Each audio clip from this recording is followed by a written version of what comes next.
et sœurs dans le Seigneur, nous n'aurons pas le temps de revenir à tout ce que nous avions dit hier, parce qu'il y a beaucoup de choses à développer sur la consécration.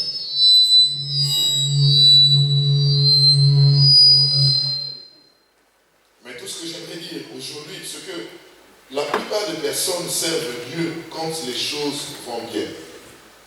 Ce sont des gens qui sont capables de demeurer dans la maison du Seigneur, de rester dans la voie de Dieu quand les choses vont bien. Mais rares sont les personnes qui sont capables de servir Dieu quand tout va mal. Quand tu manques de tout. Quand tu as besoin de tout. Quand le Seigneur n'a pas répondu à ta prière. Quand tu passes par les moments les plus difficiles de ta vie. Est-ce qu'il est encore possible de continuer à servir Dieu?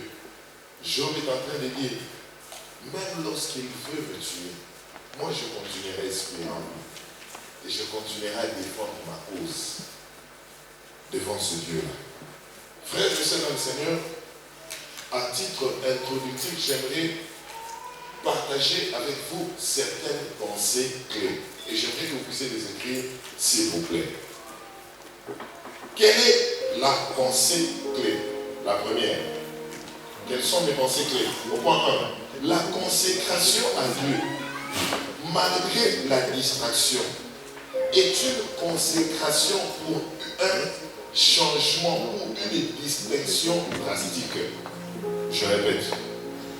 La consécration à Dieu, malgré la distraction, est une consécration pour une distinction drastique.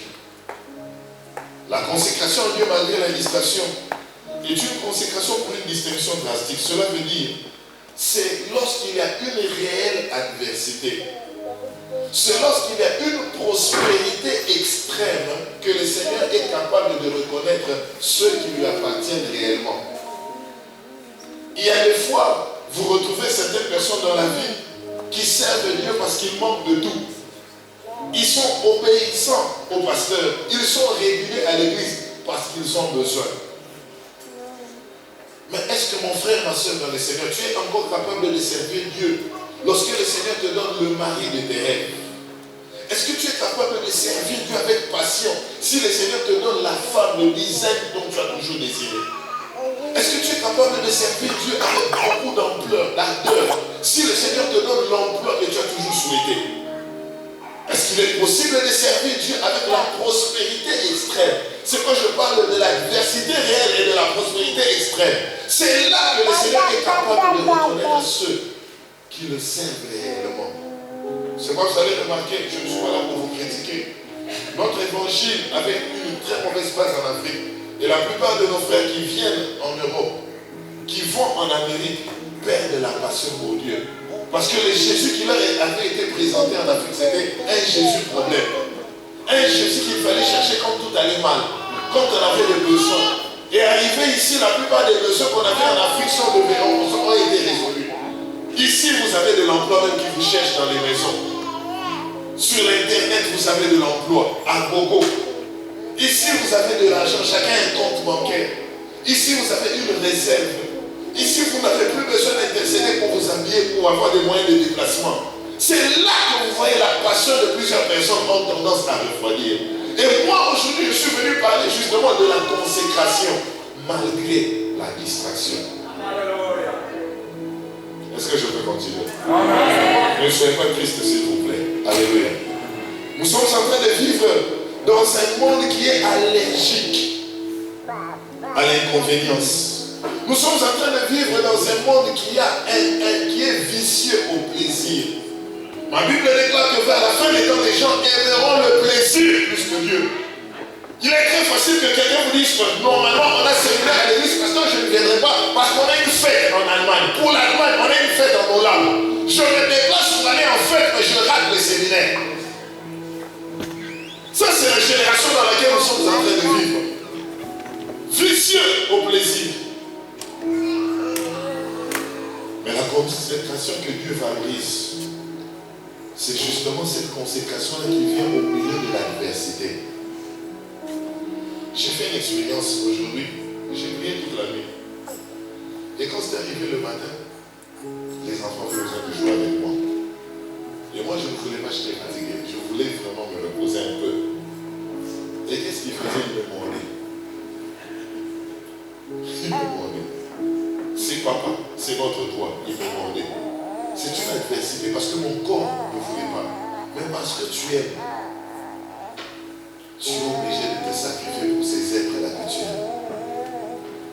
Frère, est-ce qu'il t'est déjà arrivé de venir? Il y a des gens, un petit mal de tête. Pasteur, je ne viendrai pas. Pourquoi? Je fais un petit souci, pasteur. Ça, c'est le christianisme moderne du 21e siècle. J'ai un petit souci parce que je ne pourrais pas venir à l'église. Des maux de tête, un peu de bas-ventre. Un jour, l'archevêque Benson Idahosa de Nigeria avait besoin de se rendre à l'église. Et il avait un problème de genoux. Il veut se déplacer pour aller, le genou lui faisait tellement mal. Il a dit, rien qu'à cause de cette douleur de genou, je n'irai pas dans la maison de Dieu. Il a dit, ok, genou, moi je vais à l'église. Quand tu seras bien, alors tu me retrouves à l'église. Mais moi je vais à l'église. La génération dans laquelle nous vivons, c'est une génération qui a tous les motifs pour fuir la présence de Dieu, pour ne pas servir Dieu. Je ne me sens pas bien, pasteur. Et quand il y a une fête en famille, c'est la même personne.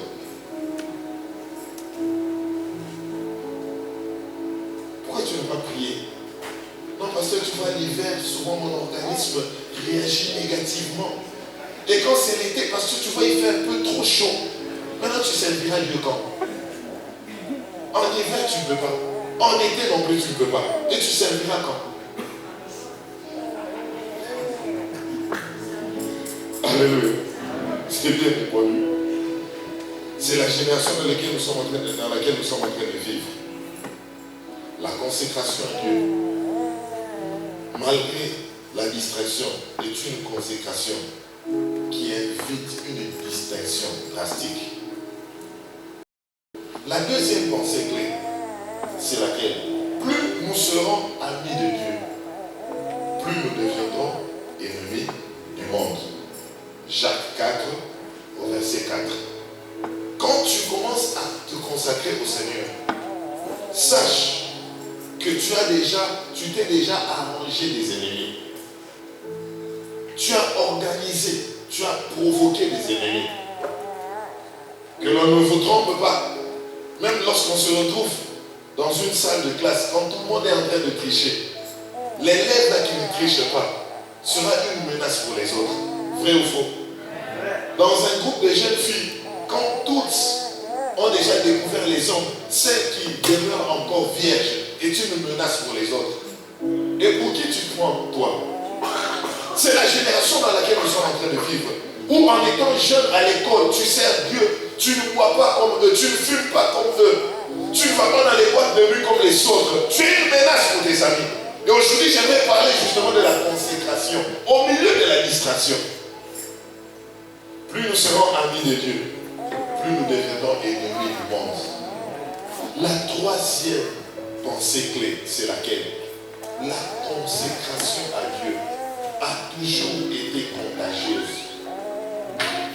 Bien plus que le coronavirus, la consécration est contagieuse. J'aimerais encore le dire d'une autre manière. Celui qui est consacré à Dieu est comme une femme qui a la grossesse. Au tout premier mois, tu peux cacher. Au second, tu peux encore cacher. Au troisième, mais quand c'est le 5e ou le 6e mois, tu ne pourras plus cacher la grossesse. Quand une personne est consacrée au Seigneur, elle n'a pas besoin de dire qu'elle est consacrée à Dieu. Elle sent la consécration.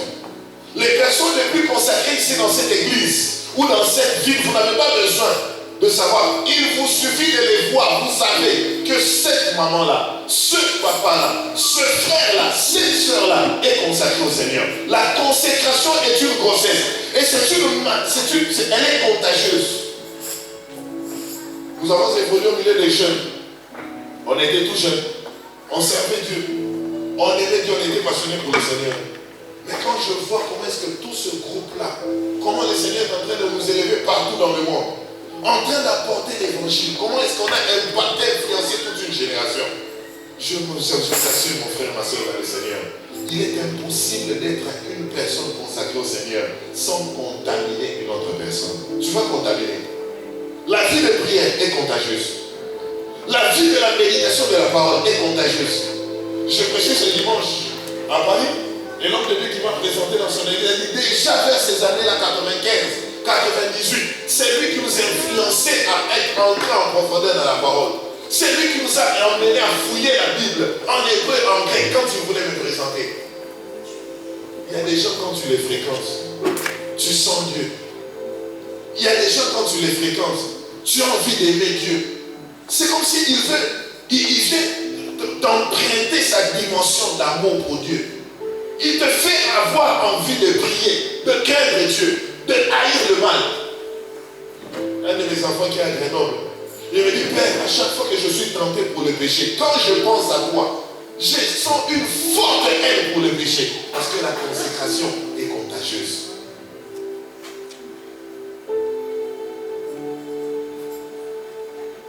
La quatrième pensée que nous allons la retrouver dans le livre de l'Exode 23, 25 à 26. Je ne peux jamais parler de la consécration sans citer Exode 23, 25 à 26.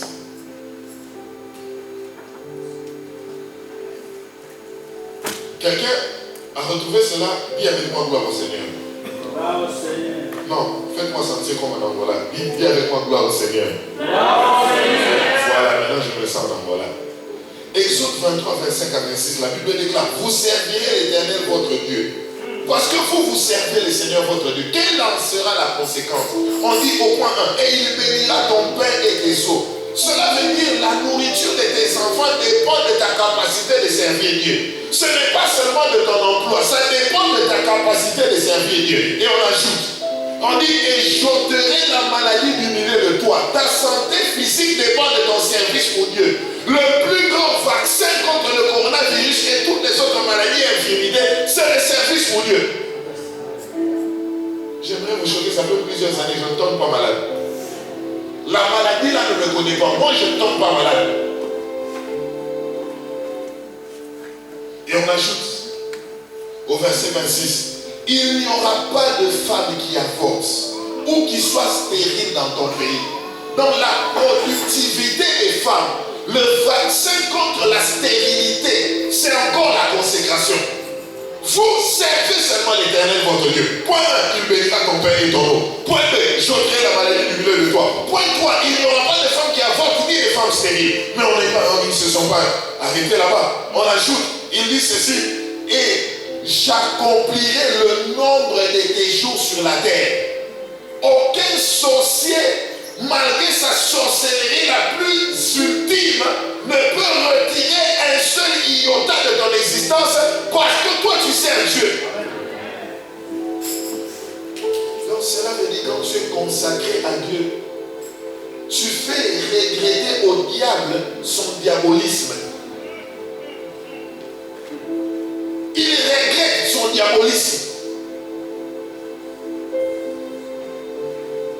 Quelle est maintenant ma quatrième pensée clé?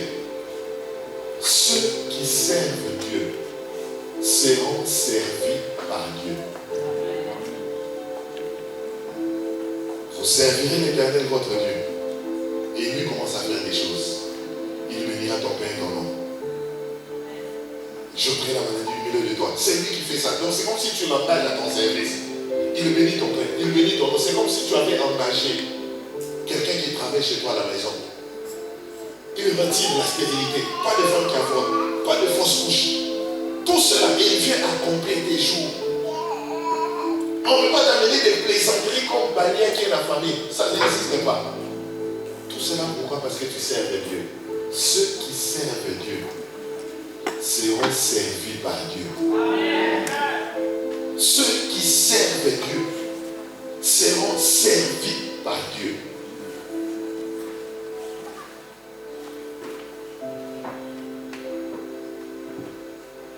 Cinquième pensée clé.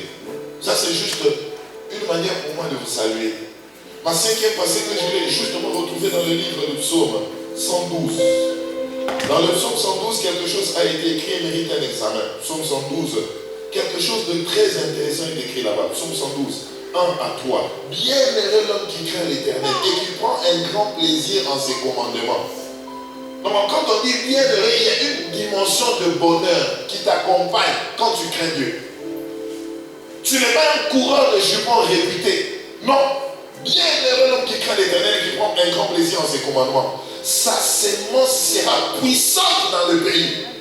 Là maintenant, j'aimerais vous dire au point 5, la cinquième pensée clé, la consécration à Dieu a un impact transgénérationnel. La consécration à Dieu a un impact transgénérationnel. Il est impossible d'être consacré à Dieu et avoir des enfants parmi et voyants en Europe. Impossible. Tes enfants sont dans la drogue, tes enfants sont en train de fumer, c'est impossible. À moins que tu ne serves Dieu dans l'hypocrisie, dans la mesquinerie et dans les aventures.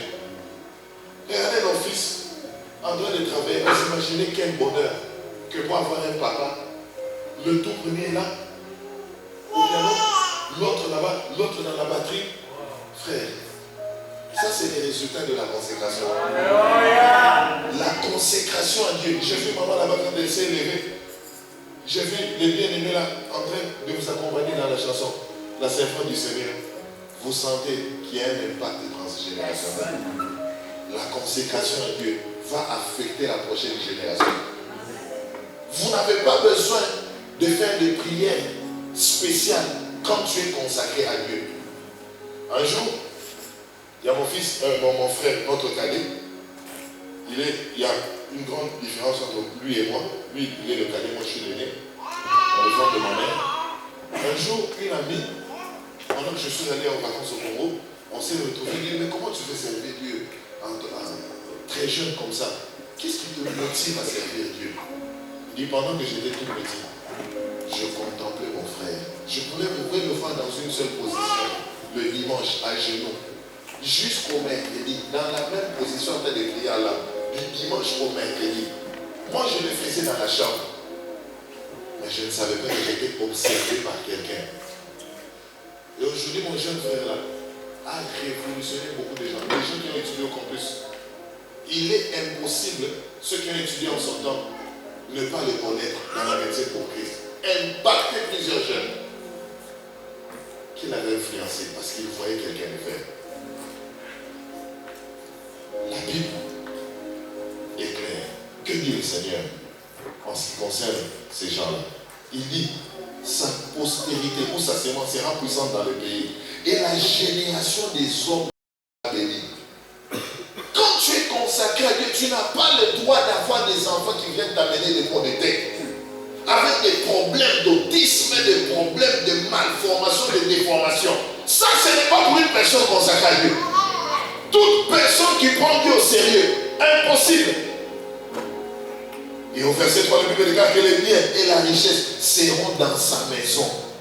Et sa justice demeure à perpétuité. Ça, ce sont les résultats de la consécration à Dieu. Ça, c'était des pensées clés justement pour vous saluer. Non, jusque-là, je n'ai encore rien dit. Considérez que je n'ai encore rien dit. Amen. La consécration malgré la distraction. Mais quelque chose me vient à l'esprit, parce que hier j'avais donné 3 définitions de la consécration. C'est le fait de dédier à Dieu, le fait de mettre apparemment une forme pour le service divin pour cette unique utilisation. Au point 3, la consécration, c'est faire le choix de marcher avec Jésus-Christ et chaque jour c'est donner à Jésus-Christ la première place de sa vie et l'obéir. Et hier vous avez dit que Jésus-Christ était un client très exigeant. Quand il entre dans le taxi de ta vie, il n'accepte pas la place que tu accordes aux autres clients, mais il t'exige directement le volant. Cela veut dire quand il vient dans ta vie, il veut prendre la direction de ta vie.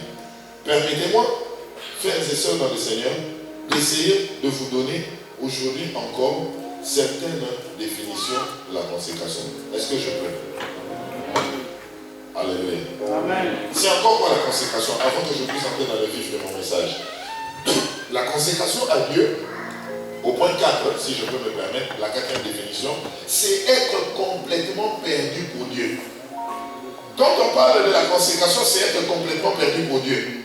Et les parents savent bien, quand un enfant traverse l'âge de l'adolescence, c'est là vraiment que vous pouvez remarquer, lorsque ta fille est passionnée pour un jeune garçon, même si elle n'a rien dit, ça se sent, et les mamans le savent, qu'il y a quelque chose qui ne va pas avec ma fille.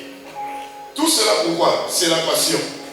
Et une personne consacrée à Dieu devient un passionné pour Jésus. En d'autres termes, ta passion pour Dieu détermine ta portion dans le royaume. Ta passion pour Dieu détermine ta portion dans le royaume. Maintenant, je suis en train de dire au point 4, c'est être complètement perdu pour Dieu. Marc 12, 30 à 31. Marc 12, 30 à 31. Que dit la Bible? Tu aimeras l'Éternel ton Dieu de tout ton cœur. Pas une partie de ton cœur. Une partie aime Jésus, l'autre partie aime Jean-Pierre. Non. Tu aimeras l'Éternel ton Dieu de tout ton cœur, de toute ton âme, de toute ta force, de toutes tes pensées, de toutes. Tu ne viens pas parce que j'étais fatigué. Tu n'as pas prié pourquoi je ne me sentais pas bien. Est-ce que tu aimes bien de toutes tes forces? Non. De toutes tes forces.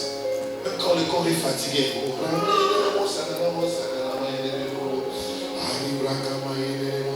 Merci Jésus. Je t'aime Seigneur. C'est ça. La consécration. Être complètement perdu pour Dieu. J'ai donné l'exemple. Mon exemple aujourd'hui, j'étais fatigué. Mais je devais répondre aux amis qui me mordaient. Parce que je les aime. Ce sont mes enfants. Ils me mordaient. Et comme je les aime, je devais répondre. Être complètement perdu pour Dieu. Complètement.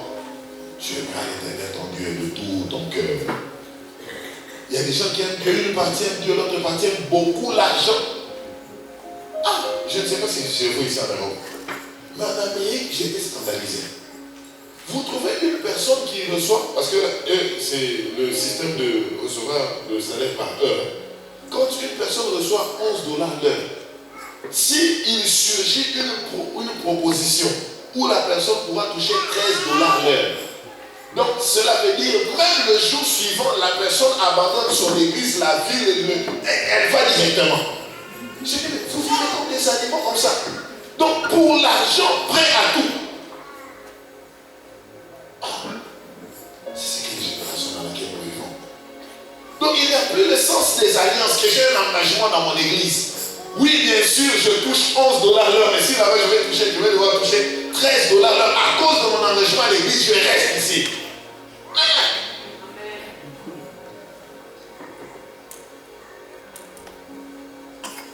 De tout ton cœur. De tout ton cœur.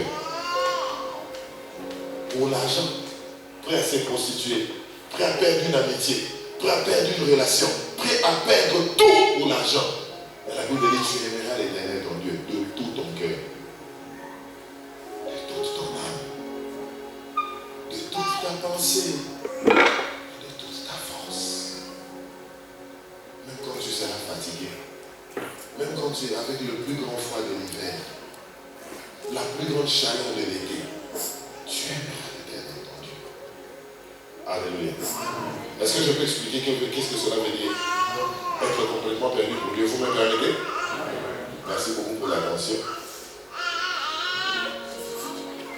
Qu'est-ce que cela veut dire? Cela veut dire perdre le contrôle dans la présence de Dieu.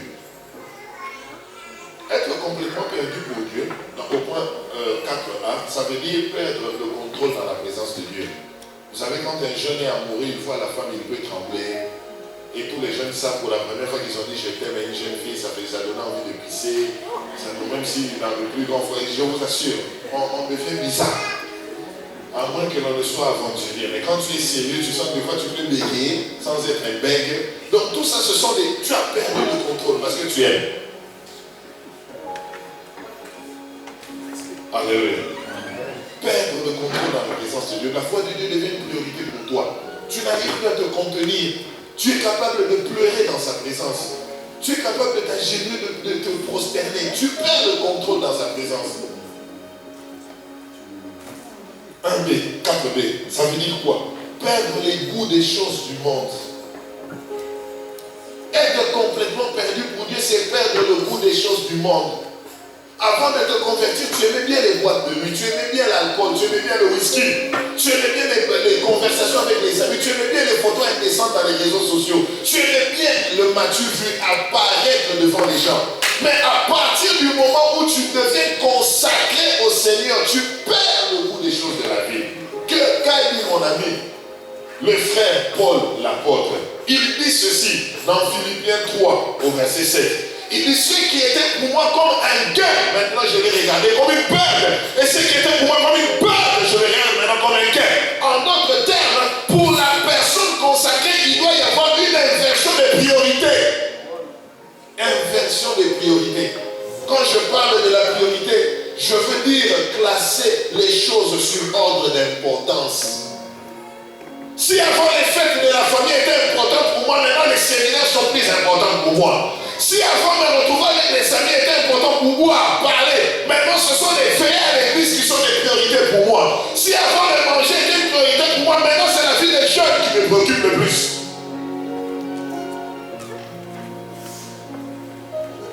Ce qui était pour moi comme un gain, maintenant je les ai regardés comme une perte à cause de l'excellence de l'amour de Christ. Avant tu dépensais beaucoup d'argent pour bien m'habiller. Maintenant, je vais investir mes finances pour le royaume de Dieu. Je veux que mon argent contribue pour gagner les âmes, pour envoyer des missionnaires en Afrique, en Asie. Je veux que mon argent puisse avoir un but sur la terre.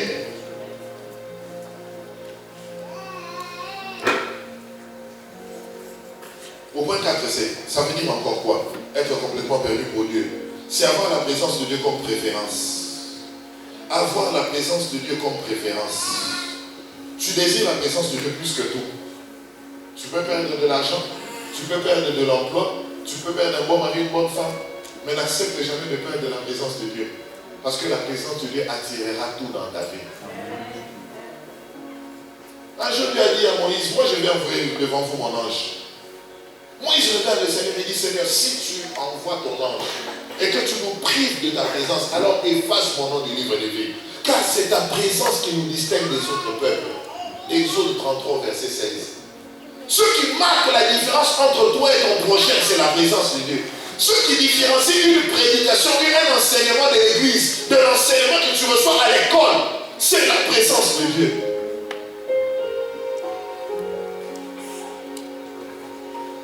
La présence. La présence de Dieu. Au point 4D, c'est encore quoi? Être complètement perdu pour Dieu, c'est avoir la révélation de l'éternité, au point de considérer la mort comme un gain. Avoir la révélation de l'éternité au point de considérer la mort comme un gain. Imaginez-vous l'apôtre Paul est en train de considérer la mort comme un gain. Je suis dans Philippiens 1, 21. Il dit, Christ est ma vie et la mort m'est un gain. Tu arrives à un endroit où tu commences à désirer, tu considères comme un gain mourir. Tu n'es plus accroché aux choses terrestres, mon frère, ma soeur, dans le Seigneur. Tu as une belle maison et après, tu as construit, après, tu as construit au pays, tu as construit ici, tu n'es plus locataire, tu t'achètes, tu roules dans une belle voiture et après, quelle sera ta vie?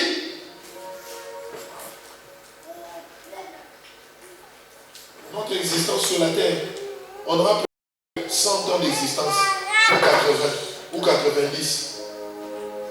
Nous nous efforçons, nous nous battons le plus pour alimenter les 100 ans. Et nous sacrifions l'éternité.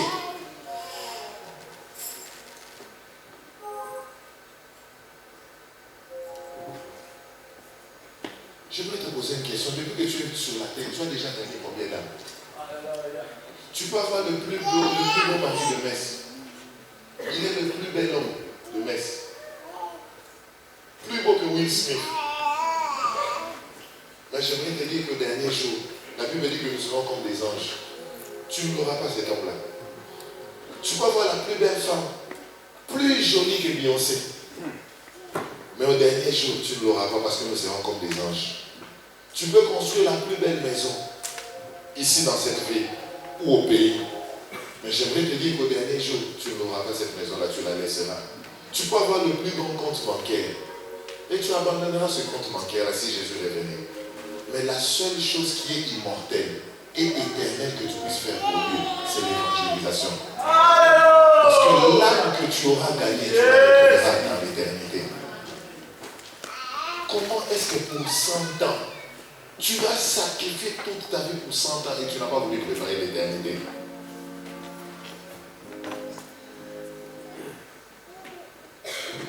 Parce que je prépare l'avenir de mes enfants. Je suis choqué. Je vois beaucoup de parents qui s'entretuent pour laisser des maisons, des voitures pour les enfants. Mais les parents ne veulent communiquer aucun principe aux enfants. Aucune valeur du royaume aux enfants. Tu lui as laissé une grande maison, mais tu ne l'as pas laissé Jésus. Avec une grande maison, l'enfant va directement en enfer. Où va cette génération? Je peux continuer? Au point 4, j'ai dit c'est être complètement perdu pour Dieu. Au point 5 maintenant, c'est encore quoi la consécration? La consécration signifie la volonté de marcher avec Dieu jusqu'à la fin. La volonté de marcher avec Dieu jusqu'à la fin. Tu commences, mais tu dois terminer. Il y a des gens dans la Bible qui ont commencé, mais qui n'ont pas terminé. Tu veux bien commencer, mais mal terminé.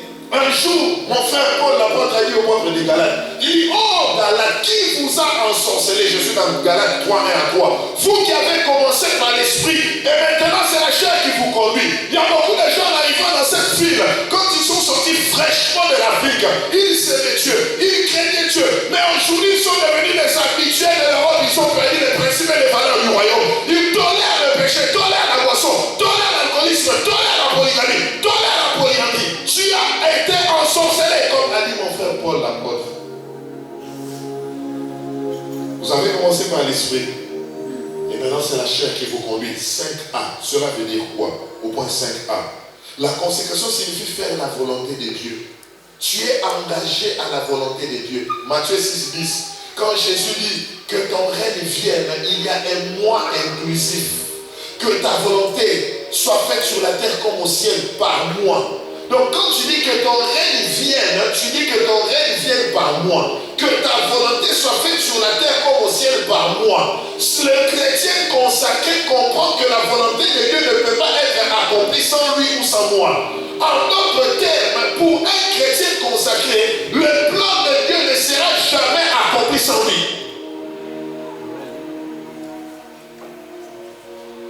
Je vais bien le faire comprendre. Pour le chrétien consacré, Dieu n'a pas d'autre bouche si ce n'est ta bouche. Si toi tu n'ouvres pas ta bouche, il y a des vies qui ne seront jamais affectées. Dieu n'a pas d'autre pied si ce ne sont tes pieds. Dieu n'a pas d'autre main pour donner à ses serviteurs, donner à son œuvre si ce ne sont tes mains. Toi maintenant tu laisses toujours les autres faire. Oh, il faut nettoyer l'église. Non, les autres mamans vont faire. Il faut prier pour préparer le culte en prière. Les autres frères vont prier. Toi tu n'es jamais là. Dieu n'a pas d'autre bouche si ce n'est ta bouche.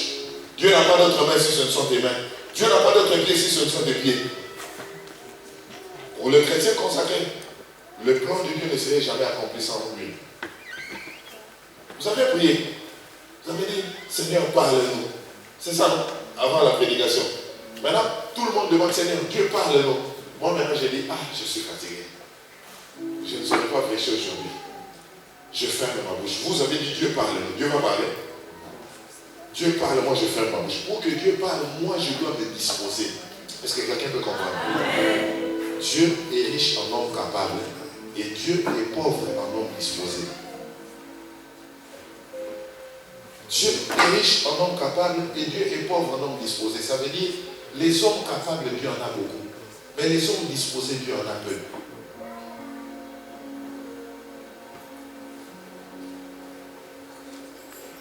La consécration à Dieu. Jésus est engagé à la volonté de Dieu. Quelqu'un se souvenait dans Luc 22, 42. Il dit, Père, si tu peux éloigner de moi cette coupe, mais toutefois que ma volonté ne se fasse pas, mais la tienne. Cette prière me fait pleurer.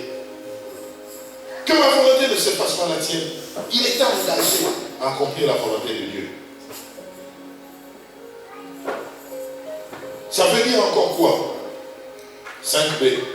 La consécration signifie ne pas regarder en arrière. Ne pas regarder en arrière. Vous connaissez le texte de Genèse 19 de la femme de Lot. Lorsqu'ils sont sortis de Sodome, elle a regardé en arrière. Moi, depuis que je me suis converti, les autres qui sont restés là-bas, ils vivent bien. C'est comme si j'ai beaucoup de combats passants depuis que je me suis converti. Tu regrettes de t'être converti. Tu regrettes parce qu'à l'église, il n'y a pas de gens d'hommes que tu aimes.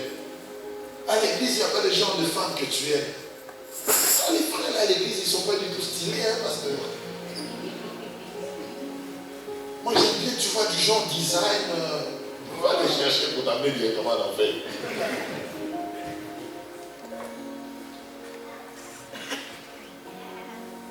Des gens qui regrettent. En venant à l'église, je ne vais plus boire. Si je me convertis, je ne veux plus boire. Si je me convertis, je serai déphasé, débranché. Aujourd'hui, les frères veulent être cool. Les sœurs branchées. À notre époque, on s'était converti les noms des sœurs. Vous voyez, même si elle s'appelait Fifi, elle peut se donner le nom de Rebecca. Mais aujourd'hui, vous pouvez voir une sœur, elle s'appelle, par exemple, Diana, elle se dit Diana Riri. Donc, Rihanna. Donc, sœur Rihanna. Sœur en Christ, mais Rihanna.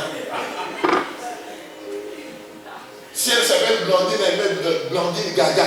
Donc, Lady Gaga. En Christ Jésus, Gaga. Pour amener un peu du Gaga dans la vie des frères, un peu de Gaga.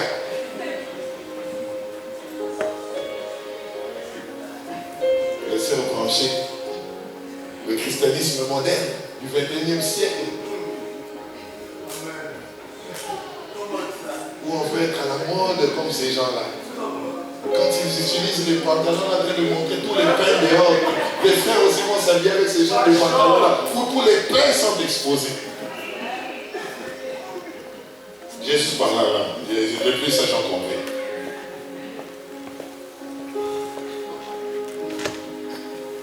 Alléluia, sœur Lily.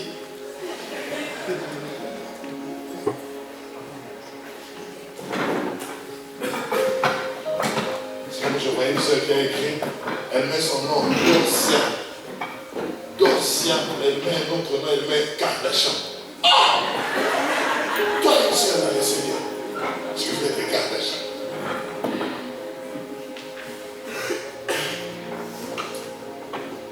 Au point 5C, ça veut dire encore quoi la consécration? C'est un engagement de ne pas retourner en arrière. Un engagement de ne pas retourner en arrière. Luc 9, 62.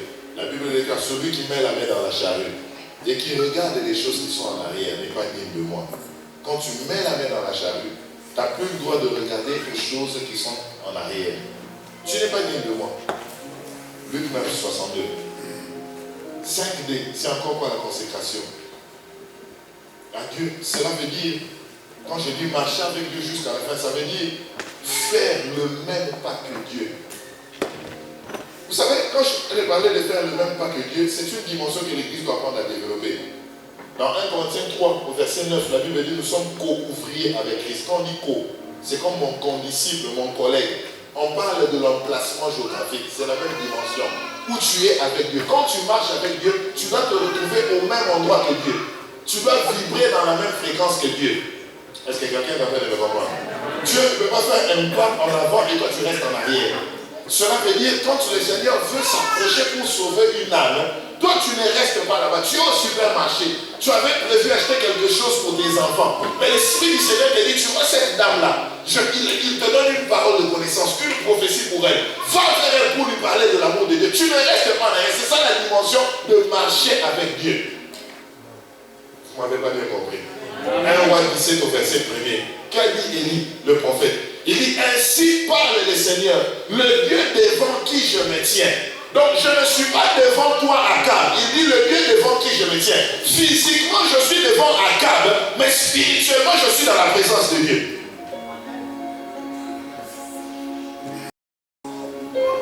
Le Dieu devant qui je me tiens. Je suis en train de vibrer dans la même fréquence que Dieu. Je suis en train d'opérer dans la même dimension que Dieu. Et la Bible nous enseigne sur la vie d'Enoch. Hébreux 5 au verset 9. Dans Genèse 6, la Bible nous parle d'Enoch. La Bible dit Enoch marcha avec Dieu. Vous savez ce qui me choque avec Enoch? Parce qu'il avait tellement plu au Seigneur.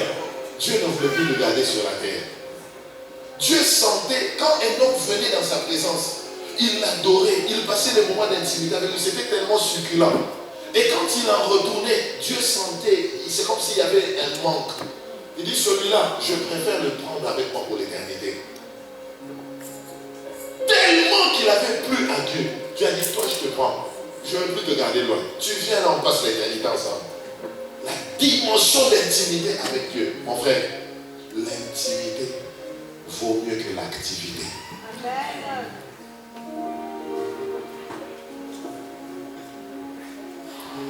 Bien plus que l'activité, l'intimité.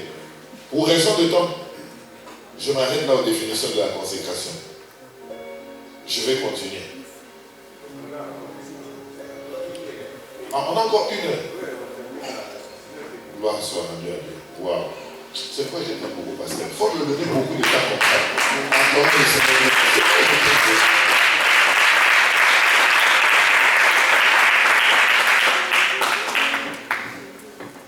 Alléluia.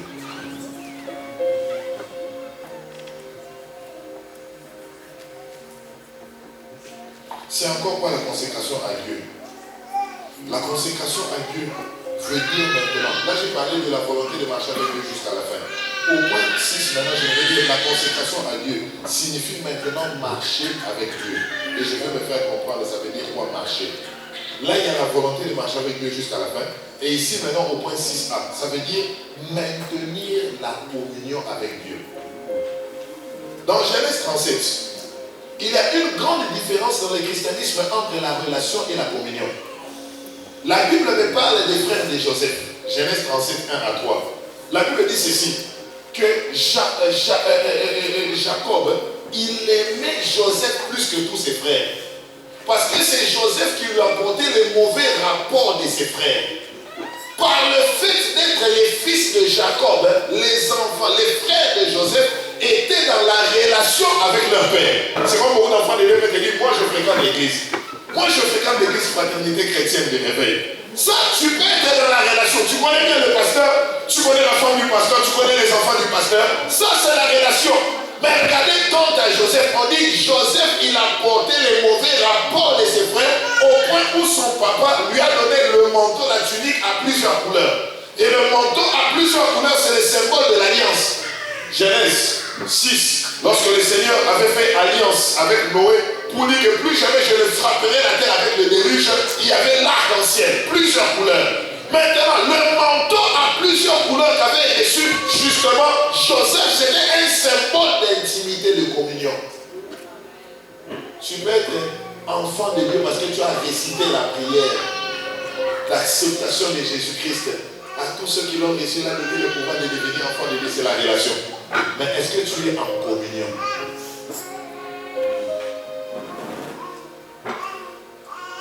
La communion. Et il n'y a pas de communion sans communication. Pas de communion sans communication. Une communication régulière nous permet d'avoir les mêmes pensées, nous permet d'agir de la même façon et nous permet d'avoir confiance l'un dans l'autre. Je répète, une communication régulière nous permet d'avoir les mêmes pensées, d'agir de la même façon et d'avoir confiance l'un dans l'autre. Je peux ajouter, la qualité de ta communication détermine la force de ta relation. La qualité de ta communication détermine la force de ta relation. Regardez ce qui se passe. Alors, oui. Bonjour maman, comment ça va? Et comment va Diane? Même si tu ne connais pas la personne, parce que la personne a dit bonjour maman, tu dis probablement qu'elle est en train de parler à sa mère. À cause de la qualité de communication. Tu parles à une autre personne. Vous vous retrouvez dans un bus. Bonjour. Oui, comment vas-tu?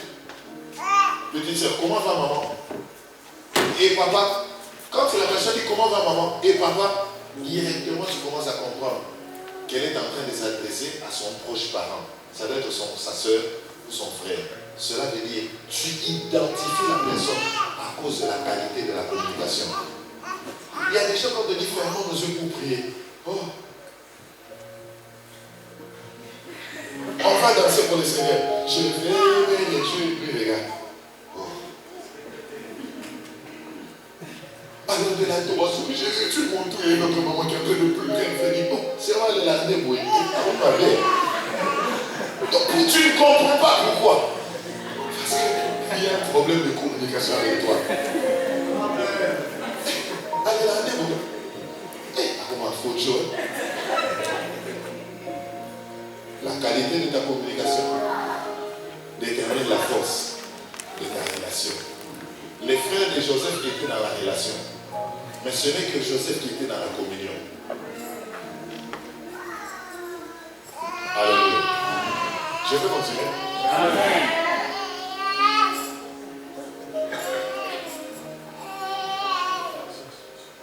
6b.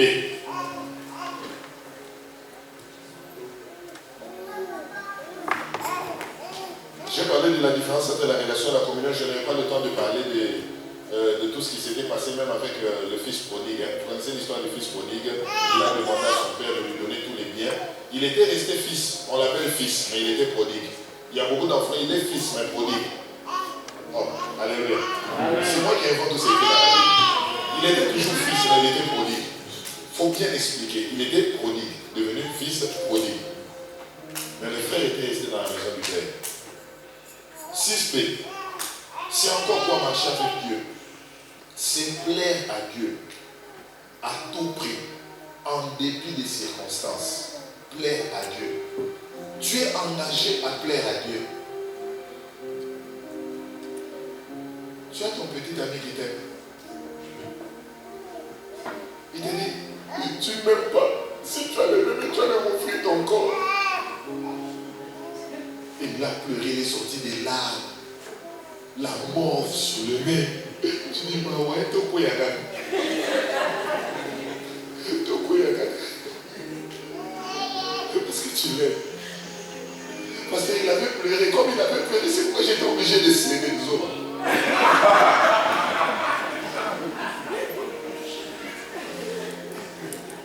Je n'ai pas jugé, j'ai juste jugé ton action.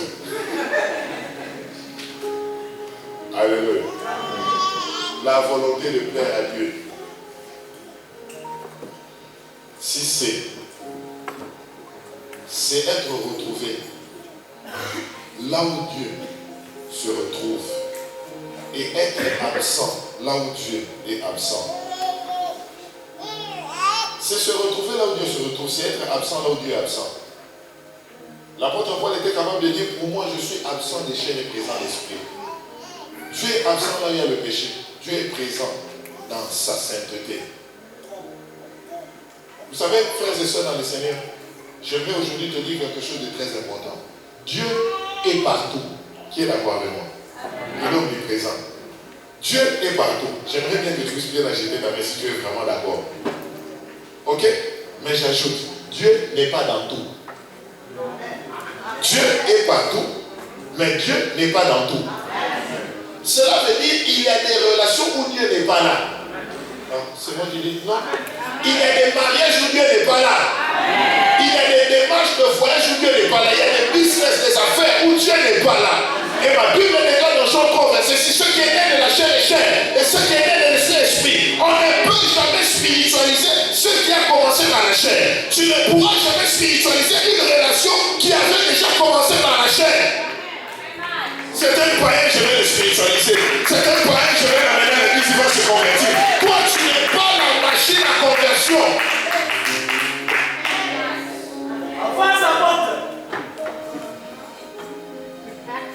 Salut ton voisin, lui, Dieu est partout. Mais Dieu n'est pas dans tout.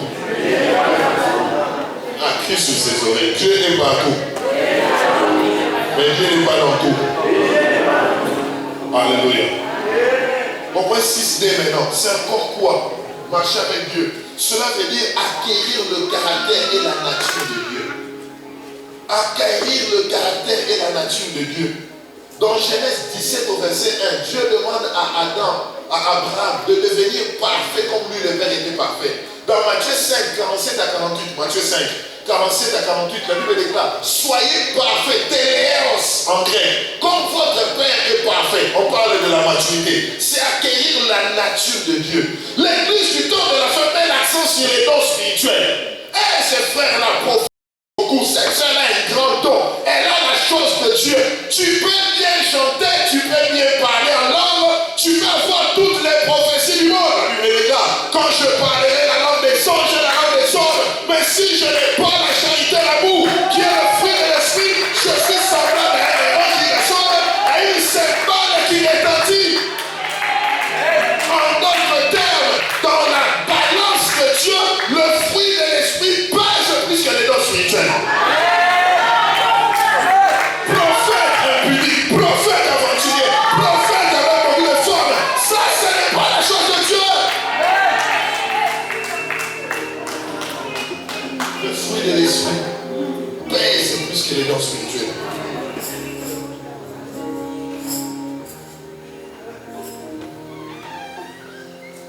Alléluia. Amen. Au point 7. Dans les définitions, je vais m'arrêter au point 7. La consécration signifie encore quoi? Un engagement jusqu'à la mort pour Dieu. Fidèle jusqu'à la mort. Nous, quand on s'était convertis, nos chansons souvent étaient comme ça. Mais vous ici, il y a trop d'hybridisme dans vos chansons. Je respecte votre génération. Vous avez tout. Je ne vais pas critiquer. Vos chansons là. Merci beaucoup.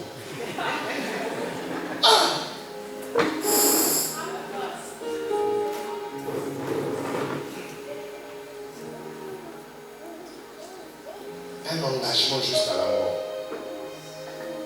Si on vous racontait l'histoire des apôtres, vous savez comment la plupart des apôtres étaient morts.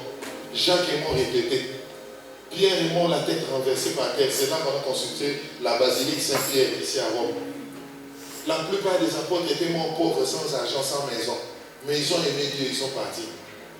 Aujourd'hui, notre christianisme, quand tu n'as pas de voiture, tu n'as pas de Dieu. Quand tu n'as pas de maison, tu dois passer par la délivrance. La délivrance qui est évaluée par les biens matériels. Ça, c'est le christianisme du 21e siècle. Vous regardez un missionnaire chinois qui est allé prêcher l'évangile, on a coupé sa tête. Et pendant qu'on coupait sa tête, il était en train de sourire. Ça a provoqué la conversion de plusieurs personnes. On regarde la vie des gens comme Étienne.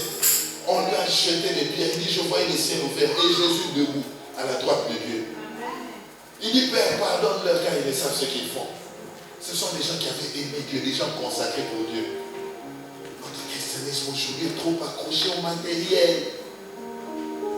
Mon frère, vivre en France, ce n'est pas le ciel. Il y a un endroit là. Vous êtes des êtres normaux. Il y a des gens quand ça y est, quand on dit, il y a un pote dans mon tournée.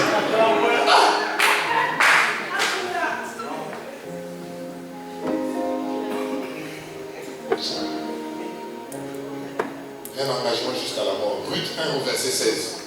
Qu'est-ce que Ruth est en train de dire? C'est ça la typologie de la consécration.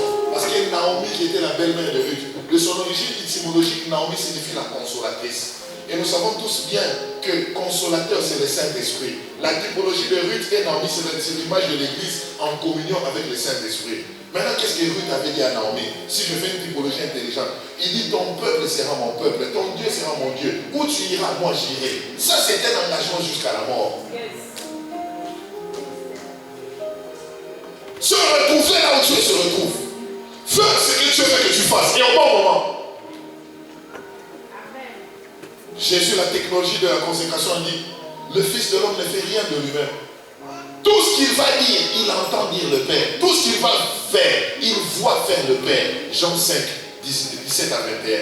Tout ce qu'il faisait, il voyait. En d'autres termes, si vous voyez correctement, vous reproduisez aussi correctement. Mais si vous voyez incorrectement, vous reproduisez incorrectement. Tu dois voir.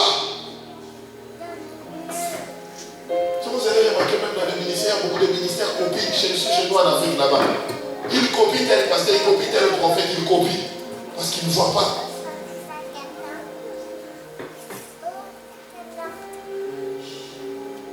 Tu dois voir. Dans l'univers de l'esprit, tu dois naviguer, tu dois voir. Tu dois voir. Tu dois voir. Un engagement jusqu'à la mort. Des gens qui ont été prêts à sacrifier leur vie. Aujourd'hui, les gens ne sont plus prêts à sacrifier des voyages. Quelqu'un me parlera. Quand on s'était retrouvé lors de notre dernier voyage aux États-Unis, il dit papa, mais on dit déjà qu'il y a la crise en Angola. Mais pourquoi tu veux retourner encore là, il y a la crise? Je dis parce que Dieu m'a appelé à les servir là-bas. Hé, papa, si c'est moi, si l'on a banné, papa. Pasteur, je laisse ma femme et les enfants parce que ce sont les États-Unis. Non. Aux États-Unis, tout est beau et bien. En France, tout est beau et bien. Mais Dieu m'a appelé à servir en Afrique. Je viendrai vous voir, je viens de prêcher, mais ma base c'est en Afrique. Pourquoi? Parce que Dieu m'a dit c'est en Afrique. Les autres de l'Est, Dieu les a appelés ici. On se complète. Je ne peux pas me laisser emporter par les soucis de la vie. Vous il fallait moi c'est un avantage. Les avantages du royaume ou de la terre. Ce sont des expressions que je ne comprends pas. Avantage du royaume ou de la terre. Engagement jusqu'à la mort. Ça veut dire quoi? Je peux continuer? Je ne serai pas scandalisé. Ça signifie quoi? Un engagement jusqu'à la mort pour Dieu. 6a, 7a. Ne pas permettre l'expression des désirs de la chair. Ne pas permettre l'expression des désirs de la chair. Tu crucifies la chair. C'est ça la consécration. Tu crucifies les désirs de la chair. Un consacré appelle mal ce que Dieu appelle mal. Il appelle bien ce que Dieu appelle bien. C'est ça la consécration. La consécration, c'est haïr ce que Dieu est et aimer ce que Dieu aime. C'est ça la consécration. Tu as crucifié tous les désirs de la chair.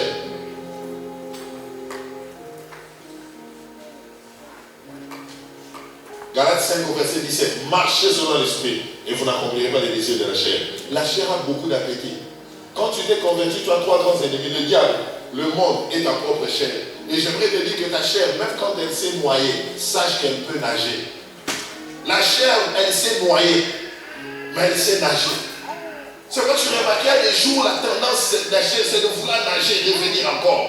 Tu as jeûné, prié pour que Dieu te délivre des passions de la jeunesse. Il te délivre des désirs de l'impudicité, de la mondanité. Mais tu remarques qu'il a devenu une bonne femme avec du sexe, en pile et voilà, les antennes se sont levées.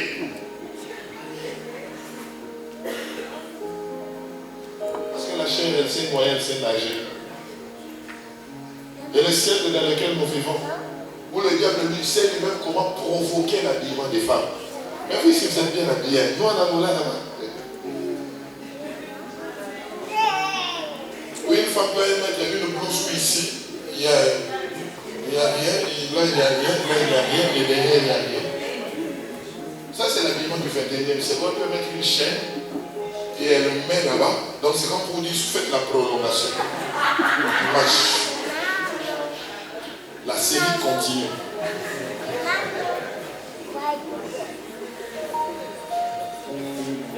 Ou elle peut déjà mettre une mini-jupe et on va encore fendre la jupe en question. Donc on vous demande de faire une continuité, travail de suite, suivi. Et au lieu de bien s'asseoir aussi, à notre époque, les femmes s'asseyaient très bien, mais dans ce siècle-ci, même celle qui s'assoit devant les pasteurs, elle a déjà sa mini-jupe, il y a déjà la fente et elle soulève encore.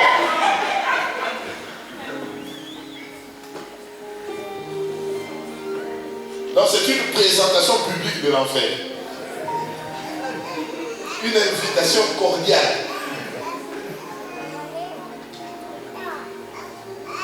Cette belle. Alléluia. Arriver à un point où, au point où cette belle, arriver à un point où rien ne te sépare de Dieu. C'est ça, un engagement jusqu'à la mort. Arriver à un point où rien ne te sépare de Dieu.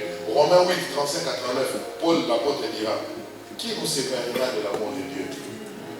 Ni les persécutions, ni les tentations, ni les tribulations, ni le siècle présent, ni le siècle à venir. Rien ne nous séparera de l'amour de Dieu. Pour un chrétien consacré, rien et personne ne peut te séparer de Dieu. Personne entre toi et Dieu. Oh non, moi j'ai cessé de prier à cause de ce ce jeune garçon-là qui m'avait trahi. J'ai cessé de servir lui à cause de la déception de ce monsieur-là. Ta consécration ne dépend pas du monsieur, même pas d'un pasteur. Oh, pasteur, voilà, mon père, ça va te laisser mon bon problème de matin. Mais le pasteur au père, besoin. 7C. Mourir quant au plaisir du monde. Mourir quant au plaisir du monde. 1 Jean 2, 15 à 17. N'aimez point le monde, ni les choses qui sont dans le monde. Quelles sont les choses qui sont dans le monde? La convoitise de la chair, la convoitise des yeux et l'orgueil de la vie. L'orgueil de la vie. N'aimez point le monde, ni les choses qui sont dans le monde. Quelles sont ces choses? La convoitise de la chair, la convoitise et l'orgueil de la vie. Tu as tout fait pour alimenter ta chair, ton corps.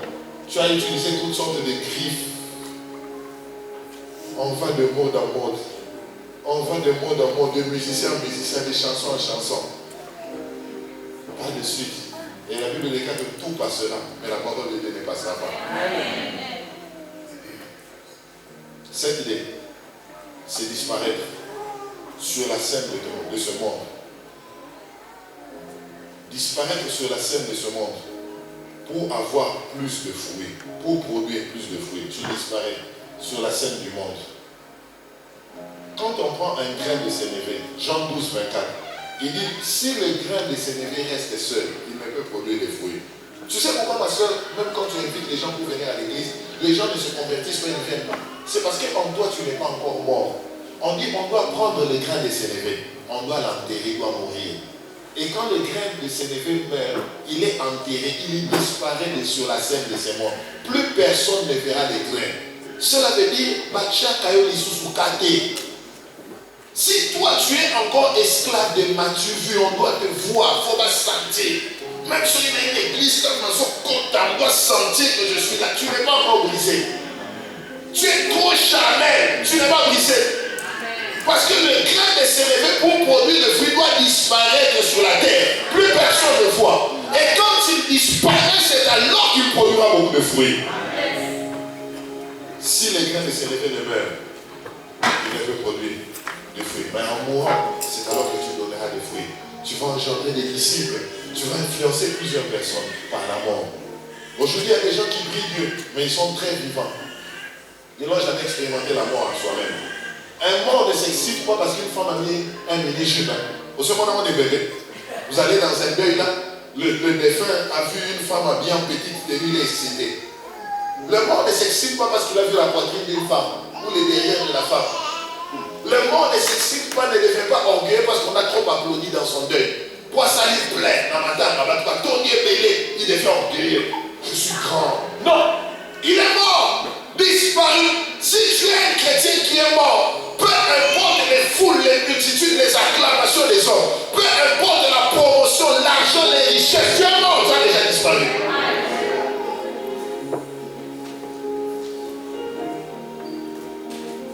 Combien de serviteurs de Dieu sont capables de dire, moi, j'ai été fidèle à ma femme. Fidèle. Je me suis converti, gloire à Dieu. Je me suis marié, chaste. Je le dis du haut de la chair. Depuis que je me suis marié, je n'ai jamais trahi ma femme. Je le dis du haut de la chair.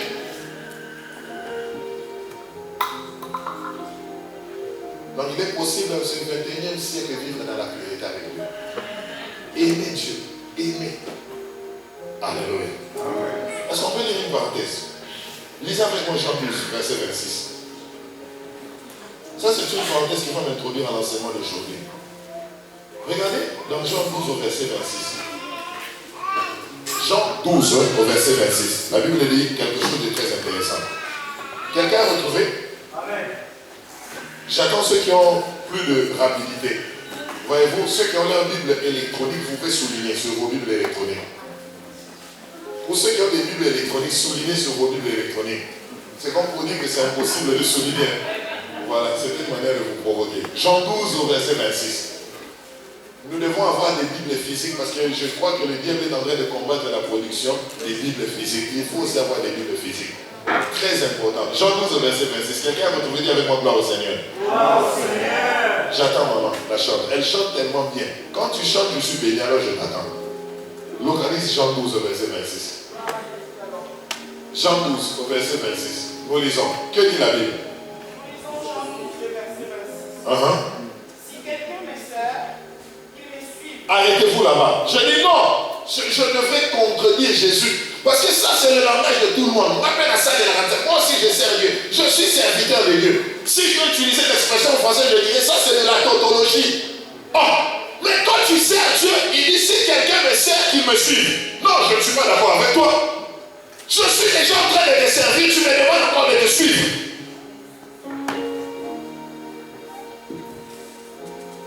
Continuez là-dessus. Et là où je suis, là aussi sera mon serviteur. Donc il est possible de servir Dieu sans le suivre. Il est possible de servir Dieu et ne pas être là où Jésus lui-même est. C'est moi qui l'ai vu, c'est écrit dans la Bible. C'est biblique. Donc il est possible d'implanter une église sans que Dieu ne soit là.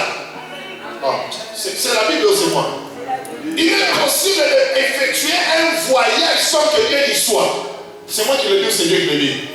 Il est possible aussi d'entrer dans un foyer, dans le mariage sans que Dieu y soit. Si quelqu'un me sert, qu'il me suive. Condition sine qua non.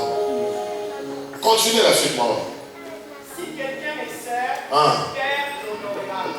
Quand tu vas me servir maintenant, le Père l'honorera. Là, j'aimerais mentionner 3 dimensions dans le service. Parce que le ministère, c'est le service pour Dieu. 3 dimensions dans le ministère. Parce qu'il dit, si quelqu'un me sert, qu'il me suive. Première dimension du ministère, c'est le ministère pour Dieu. C'est quand tout le monde dit, je sers Dieu. Nous servons le Seigneur. Si quelqu'un me sert, c'est le ministère pour Dieu. Ça, tout le monde le fait, la plupart des personnes le font. Ça, c'est le niveau le plus bas. Mais la deuxième dimension dans le ministère, c'est le ministère avec Dieu. Ça devient un peu plus profond. Dans le ministère avec Dieu, tu peux être séduit par les signes, les prodiges et les miracles. Acte 16 au verset 20. La Bible dit l'Éternel travaillait avec eux. Il administrait avec eux. Et il confirmait leurs paroles par des signes, des prodiges et des miracles. C'est beaucoup de chrétiens et de serviteurs de Dieu sont séduits à ce niveau-là. Parce que tu pries, tu chasses les démons, les gens tombent, tu prophétises et tout ça. Mais il y a une plus grande dimension. C'est quoi? C'est le ministère selon Dieu. Selon. Exode 25, au verset 8 et au verset 40. Exode 25 au verset 8 et au verset 40. La Bible déclare, tu bâtiras le tabernacle selon le modèle qui t'a été montré en haut. Selon.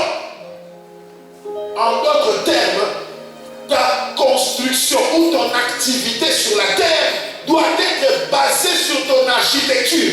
L'architecture, selon. Tu ne fais plus les choses parce que quelqu'un dit. Il y a des gens qui ont perdu leur consécration parce que la maman là, qui m'avait amené à l'église ne vient plus. Comme maman qui gagne ne vient pas à l'église, comme elle arrive en retard, moi aussi je me permets de venir en retard. Quelle est la révélation personnelle que Dieu t'a donnée? Comme lui ne donne pas la vie, moi aussi je ne donne pas ma vie. Quel est le insigne et le Seigneur que tu as reçu du Seigneur?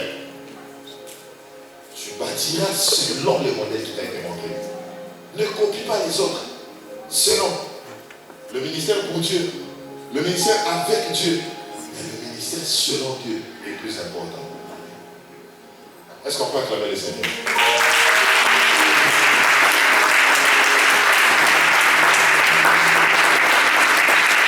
Maintenant, j'entre dans le vif de mon message.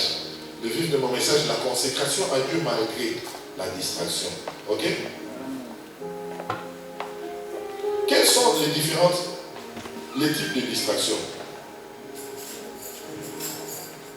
Type de distraction. Au point 1, j'aimerais parler de la tentation. C'est la première distraction. Tu es en train de servir Dieu. Tu veux te convertir. Tu veux servir Dieu. Mais il y a une tentation. Encore peut considérer la tentation. L'homme que tu aimes n'est pas chrétien. Mais vous vous aimez bien. Et tout va très bien entre vous. Souvent, quand vous êtes ensemble dans vos moments d'intimité, ils demandent que vous puissiez coucher ensemble. Mais tu as une nature en toi qui aime Dieu. Tu as reçu la révélation de la parole que les relations sexuelles avant le mariage est un péché. Mais l'homme que tu aimes, il a dit on va se marier. Puisqu'on va se marier, on peut déjà faire la tentation. Tu es servant, tu dis Seigneur, il y a un homme qui te colle, mais il a déjà sa femme. Qu'est-ce que tu vas faire? La tentation. Ça, c'est le premier type de distraction. Je vais y revenir. Deuxièmement, c'est l'épreuve. Tu aimes le Seigneur, tu es en train de passer par les moments les plus difficiles de ta vie. Ceux qui ne prient pas, leur vie semble évoluer, mais toi, ta vie semble rétrograder. Ta soeur qui vit dans la prostitution a des enfants, mais toi qui sers Dieu, tu as un problème de stérilité. Et quand tu vas à l'hôpital, on dit c'est la stérilité primaire ou secondaire. Je ne sais pas si c'est aussi la stérilité universitaire. Parce que la médecine a toutes sortes d'expressions. Stérilité primaire, secondaire. Alors il reste plus qu'universitaire.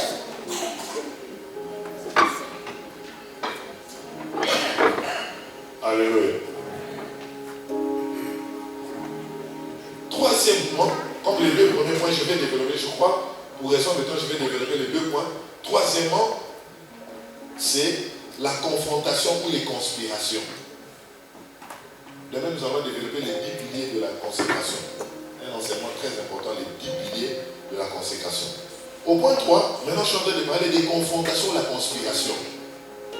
Regardez ce qui s'est passé dans la Bible. Si vous lisez le livre de Daniel, vous connaissez l'histoire de Shadrach, Meshach et Abednego. Ils étaient en train de servir Dieu. Maintenant, selon la loi des Mèdes et des Perses, tout le monde devait se prosterner devant la statuette de Babylone. Et on va rapporter au roi. Oh roi, mais selon les dits des Mèdes et des Perses, tout le monde se prosterne devant la statuette de Babylone. Mais il y a ces jeunes hommes-là, les trois jeunes garçons, là, Shadrach, Meshach et Abednego, ils ne se prosternent pas. Amenez-les ici.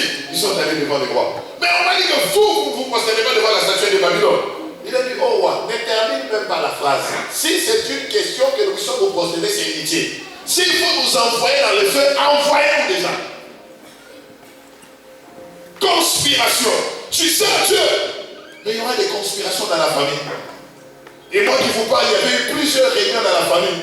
Pourquoi le petit Hervé, depuis qu'il a commencé à servir Dieu, on remarque ceci, on remarque cela. Je pleurais dans les réunions familiales. La seule nuit quand on m'a frappé, c'est parce que je revenais de l'église. Et même à l'école, je me souvenais comme si c'était aujourd'hui. Et l'ami qui me faisait ça aujourd'hui, il est pasteur à Londres. Imaginez le préfet de discipline pour les gens qui étudient au Congo. Après l'école française, là, quand on voyageait trop, et le préfet de discipline, il revient, il y avait trop de bruit, parce que c'était l'heure libre. Il n'y avait pas de pasteur dans la salle. Et il arrive, il y avait trop de bruit dans la salle. Mais c'est qui fait le bruit? Lui, il se lève, il se laisse. Ah! Et tous les autres collègues se sont levés. Depuis le matin, on est en train de l'interdire. Mais il ne veut pas écouter. Et moi, là, comme une victime, on me prend directement renvoyé de l'école. Imagine le problème dans la famille. Toi, depuis que tu as été converti, tu dis que tu es chrétien. On dit, toi, pasteur, mais à l'école, tu es indiscipliné. Mais tout ça, c'est parce qu'un collègue avait inventé une histoire. La conspiration. Quand il y a des jeunes filles, même parmi les cousines, les amis, si tu es la seule à être vierge, tu es une menace pour les autres. Elles vont te haïr. Elles ne vont pas supporter ta présence. Si parmi tous tes collègues, tes amis, tous boivent et toi tu ne bois pas, tu es une menace pour eux.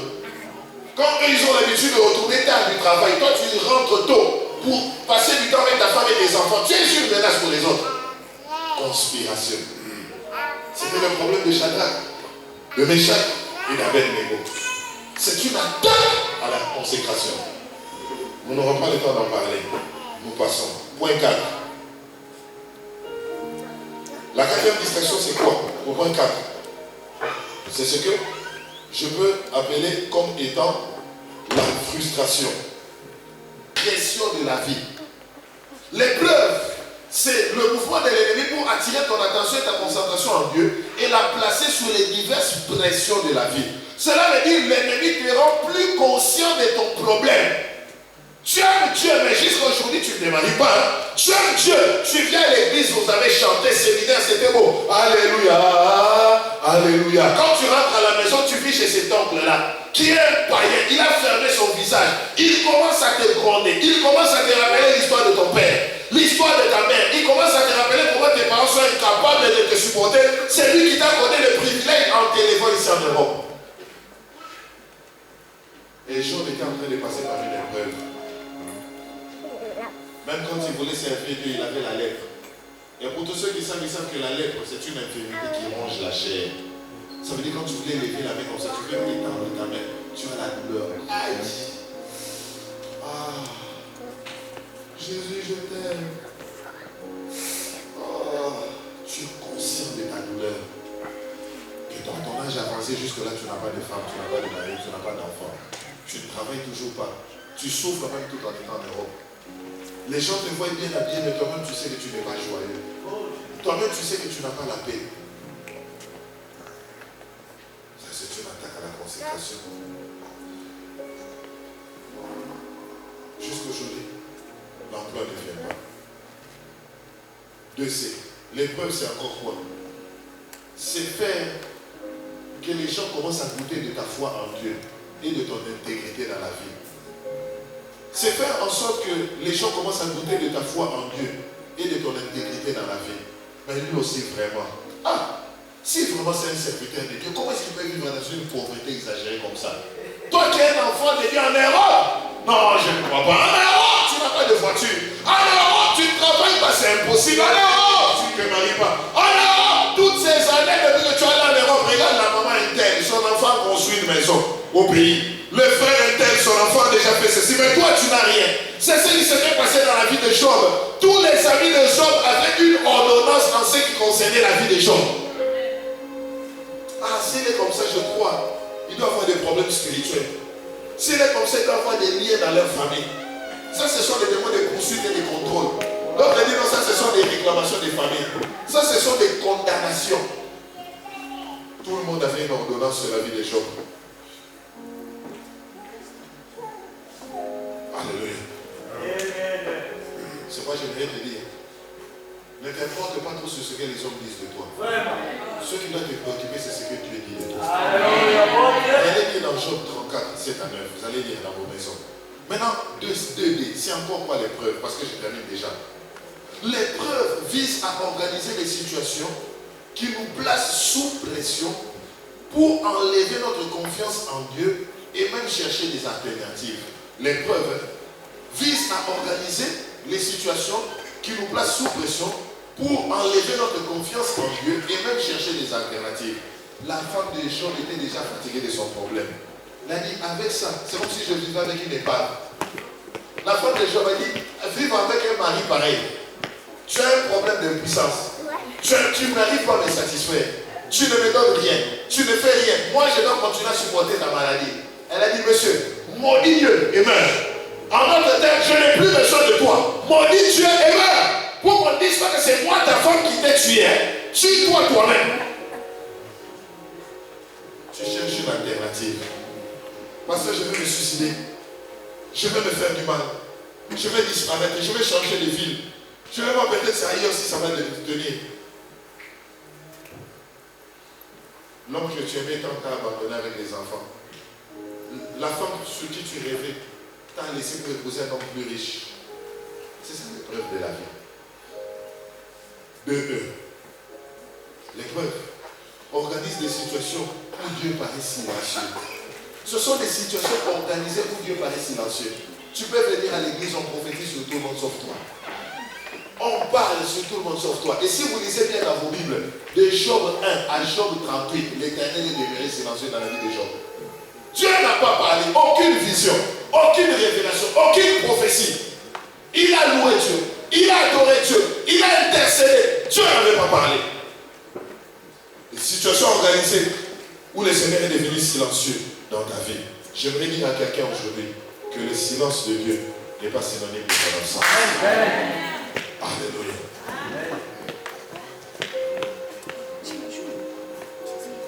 Je termine. Quels sont mes conseils par rapport à l'épreuve? S'il vous plaît. Quels sont mes conseils par rapport à l'épreuve? Premier conseil. Ne soumets jamais ta conviction à ta condition. Il faut bien écrire. Ne soumets jamais ta conviction à ta condition. Laisse que ta condition se prosterne devant ta conviction. Vous m'avez pas bien compris. Ne soumettez jamais votre conviction à votre condition. Quelle est ta condition? Tu as un problème de stérilité. Quelle est ta condition? Tu as un problème de papier. Quelle est ta condition? Tu vis chez quelqu'un où tu es maltraité, humilié. Quelle est ta condition? Tu manges mal, tu n'arrives pas à aider les membres de ta famille. Tu souffres ici et tu es incapable d'aider la famille au pays. Ça, c'est ta condition. Mais j'aimerais te dire, ne soumettez jamais votre conviction à votre condition. Laissez que votre condition se prosterne devant votre conviction. C'est comme ça que j'ai lu au début dans Job 13-15. Il a dit, même si le Seigneur arrive à me tuer, je continuerai espérant l'Éternel. Et je défendrai mes voix devant l'Éternel.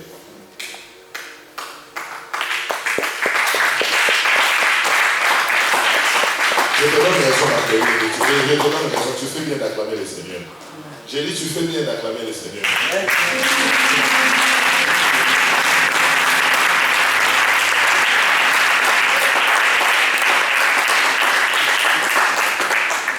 S'il y a des moments où nous devons être plus fidèles à Dieu, c'est dans le moment des distractions, des tentations, des épreuves. Vous savez, un véritable mari, quand il a beaucoup d'argent, il a la renommée, un bon emploi. S'il a une femme qui lui est soumise, il considérera normal. Mais imaginez-vous dans un foyer où la femme touche beaucoup plus d'argent que le mari. Le mari a perdu l'emploi, mais la femme continue à lui être soumise, à apporter tout l'argent. Cet homme-là dira, cette femme vraiment même. Pour que le Seigneur soit convaincu de ton amour pour lui, c'est quand tout va mal dans ta vie, tu continues à donner. Quand ton salaire n'est plus suffisant pour toi, tu continues à donner la vie. C'est ça, la consécration. Nous sommes en train de vivre la plus grande crise à Angola. Je suis venu, j'ai apporté la dîme de l'église, papa. Parce que même pour la prospérité de l'église, moi je donne ma dîme et la dîme de l'église à mon père spirituel. Je ne peux pas voler un seul iota. Le dimanche passé, je prêchais dans une église à Paris. Comme c'est la première offrande qu'on m'a donnée sur le sol européen dans ce voyage et en cette année, c'est année comme prédit à l'église. Je ne vais pas toucher. S'il y a des moments où tu dois être fidèle au Seigneur, c'est lorsque tu as des difficultés qui ne stagnent pas avec tes besoins. Parce que chaque sémence a une instruction invisible. Chaque sémence va en mission.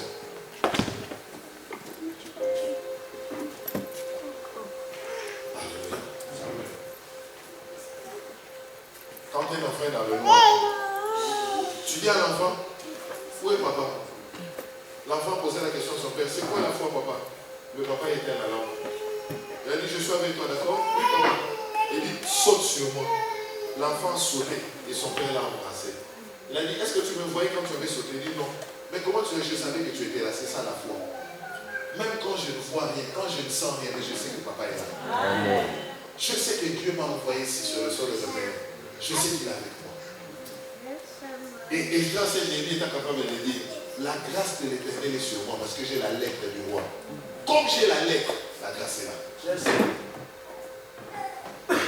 Ne soumettez jamais votre conviction à votre condition. Laisse que ta condition puisse se courber, puisse se prosterner devant ta conviction. Alléluia. Au point 2, le deuxième conseil. Ne soumets jamais ta destinée aux commentaires et à la compagnie des païens. Ça, c'est un secret pour la consécration. Ne soumets jamais ta compagnie, ta destinée aux commentaires et à la compagnie des païens. Qu'est-ce que je veux dire par là? Les païens ne te diront jamais quelque chose qui va édifier ta foi. Regardez les amis de Job. Chacun avait une ordonnance qui était contraire à la volonté de Dieu. N'écoute jamais la voix de quelqu'un qui peut affaiblir ta vie. Qu'est-ce que je veux dire par là, mon frère, ma soeur dans le Seigneur? Le secret de ton futur est caché derrière la voix que tu écoutes.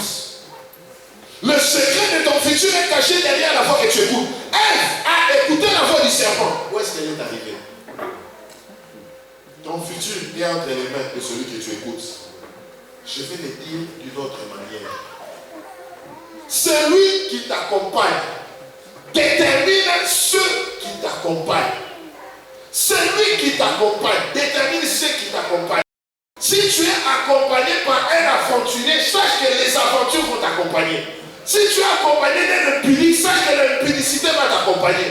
Si tu es accompagné d'un ivrogne, sache que l'ivrognerie va t'accompagner. Je vais le dire encore d'une autre manière. Ton association détermine ton assimilation. Amen. Ton association dans la vie détermine ton assimilation. Donc les choses que tu vas assimiler dans la vie dépendent de qui est à tes côtés. Quelqu'un dit, dis-moi qui tu fréquentes. Et je te dirai qui tu es. Et moi je vais le dire d'une autre manière. Chaque relation alimente soit une faiblesse, soit une force. Mais la relation n'a jamais été neutre. Soit elle vient alimenter soit une faiblesse, soit une force. Il y a des gens qui te donnent envie de chercher Dieu, il y a des gens qui te dégoûtent de Dieu. C'est à toi de choisir.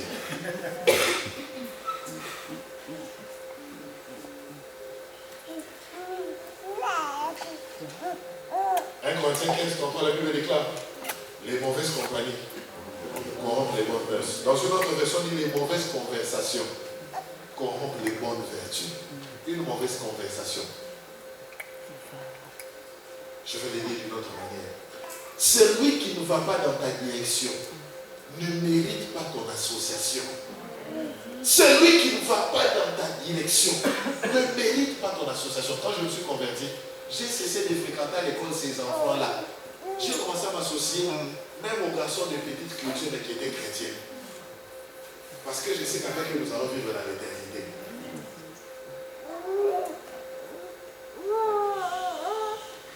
J'ai encore beaucoup de choses à dire, mais le temps m'a combattu. Je termine au point 3. Maintiens une foi vivante par la connexion à la parole de Dieu. Maintiens une foi vivante par la connexion à la parole de Dieu.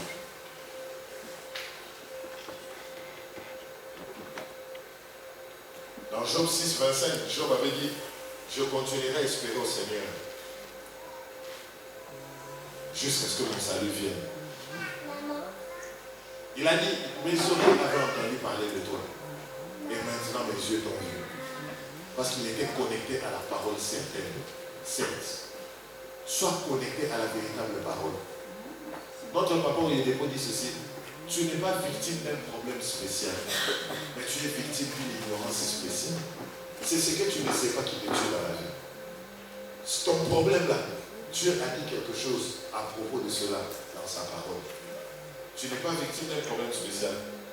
Tu es victime d'une ignorance spéciale. Lorsque Dieu a restauré Job, il lui a donné encore des plus beaux enfants. Il lui a donné le double de ce qu'il possédait. Il était le plus béni.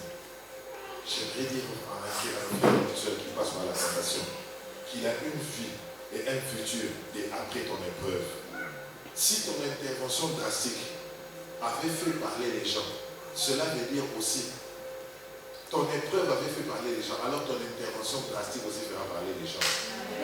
En d'autres termes, la vallée de l'humiliation précède toujours la montagne de la promotion. La vallée de l'humiliation précède toujours la montagne de la promotion. Je suis passé par la vallée avant de monter sur la montagne. C'est pourquoi aussi Dieu l'a souverainement élevé au-dessus de lui a donné le nom qui est élevé au-dessus de tout. Parce qu'il était passé par la montagne, la vallée de l'humiliation. Tu es en train d'être humilié. Les gens qui t'humilient vont regretter. Les gens qui te combattent vont regretter. Il était ici, il vivait ici avec nous. On fréquentait le même quartier, on a grandi ensemble. C'est mon frère. Pour te voir, ils auront besoin d'un protocole. La vallée de l'humiliation précède la montagne de la promotion. Que Dieu bénisse sa parole.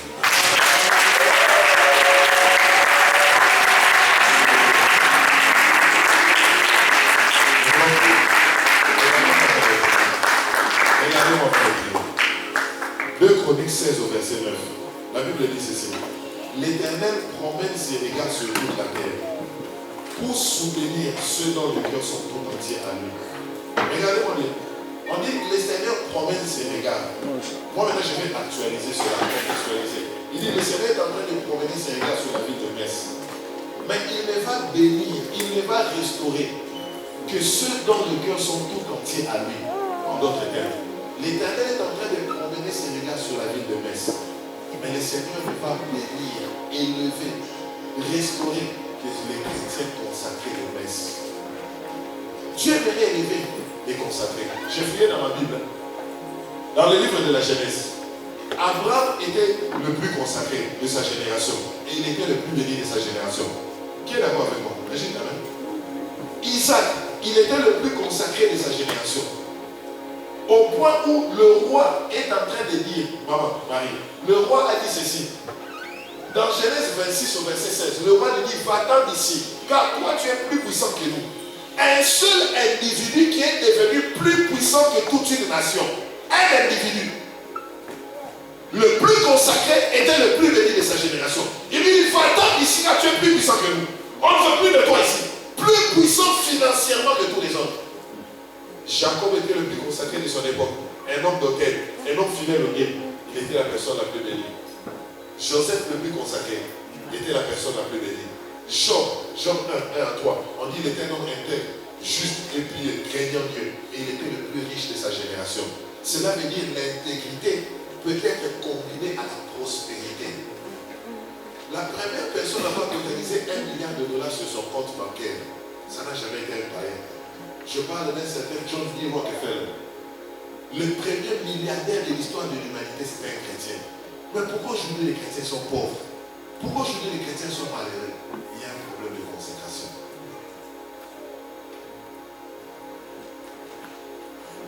Je n'aurai pas le temps de vous parler de l'histoire de William Colgate. Tout le monde connaît la marque de dentifrice Colgate. Une personne fidèle au dîme au Seigneur commence à donner la dîme avec $1. Boum, la marque Colgate. Ils sont même achetés par Moïse. Je n'aurai pas le temps de parler des électronomes. Tous les jeunes enfants, nos enfants qui ont étudié pendant la Seconde Guerre mondiale, l'inventeur du tracteur ici en France, c'était une personne qui était fidèle à l'église et au dîme. Je n'aurai pas le temps de parler de l'inventeur du cornflakes, les céréales qu'on utilise presque dans toutes nos maisons. L'inventeur, c'est un chrétien. Je n'aurai pas le temps de parler de l'inventeur du manteau. Un chrétien. Aujourd'hui, les chrétiens sont étouffés dans la génération, sans cette batte de puissance dans la vie.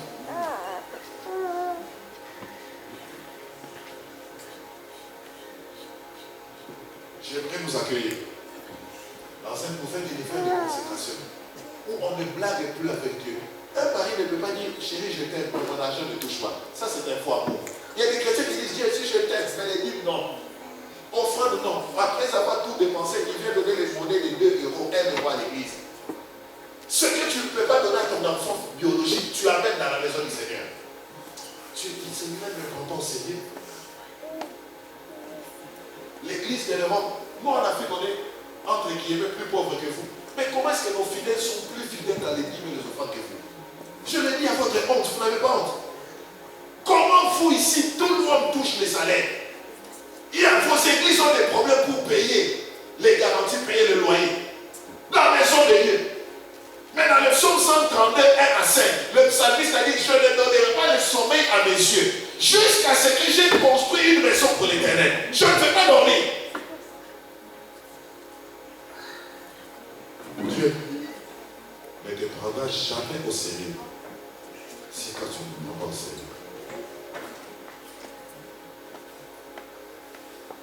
La place que tu donnes à Dieu détermine la place que tu auras dans ta génération.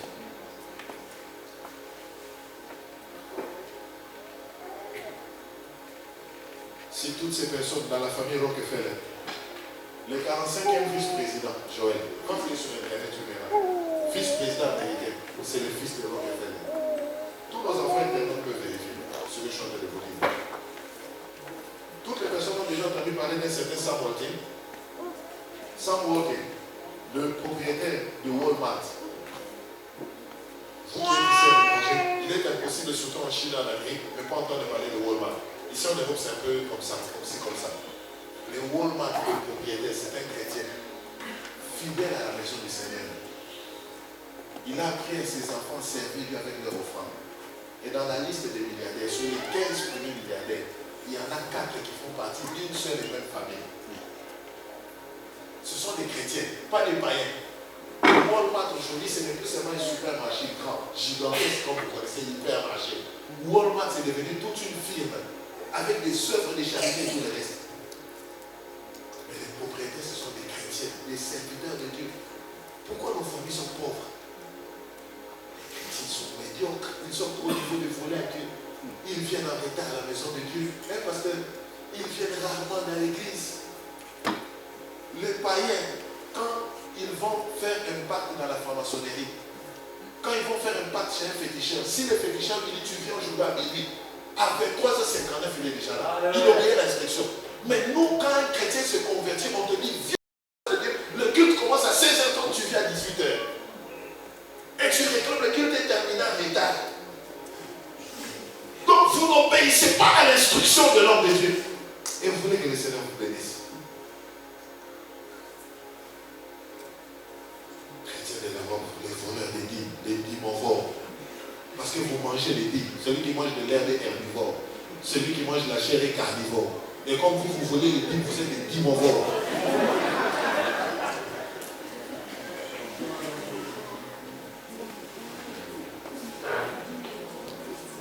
Des gens qui ont un impact générationnel, qui ont bougé l'histoire de l'humanité. Le temps est manqué de commencer à citer la liste de toutes ces personnes qui ont bougé l'histoire de l'humanité. Et demain, je vais en parler. Il n'y a aucune relation entre l'amour de Dieu et la provision de Dieu. L'amour de Dieu est inconditionnel. Dieu a tout donné du monde. Même les païens, même les sorciers, Dieu aime. Mais la provision de Dieu vient de l'obéissance. Il y a une grande différence entre la personne de Jésus et les principes de Jésus. La personne de Jésus te prépare pour le ciel, mais les principes de Jésus te préparent pour la terre. Il est possible d'embrasser la personne de Jésus comme toi et moi on s'est convertis et rejeter les principes de Jésus. Mais les païens, ils rejettent la personne de Jésus, mais ils embrassent les principes de Jésus. Regardez dans les séries, vous allez voir à la télévision, des gens comme Madonna, Angelina Jolie, elles vont en Afrique, elles font des œuvres de charité, elles vont adopter des enfants des orphelins pour les amener aux États-Unis. Ils soutiennent avec les finances. Et c'est comme ça que Dieu les bénit. Parce qu'un principe reste un principe. Si toi tu es chrétien, tu n'obéis pas au principe, même le païen quand il obéit au principe, Dieu va le bénir financièrement. C'est comme vous allez remarquer que beaucoup de chrétiens sont pauvres. Parce que ça m'a pris plus de 26 ans comme prédicateur pour comprendre qu'il n'y a aucune prière qui peut rendre un enfant de riche. On ne prie pas pour avoir la richesse, on sert pour la richesse. Aucune prière. Montrez-moi dans la Bible où quelqu'un a prié pour devenir riche. Il y a une grande différence entre la personne de Jésus et les principes de Jésus. Les principes de Jésus te préparent pour le ciel, mais les principes de Jésus te préparent pour la terre.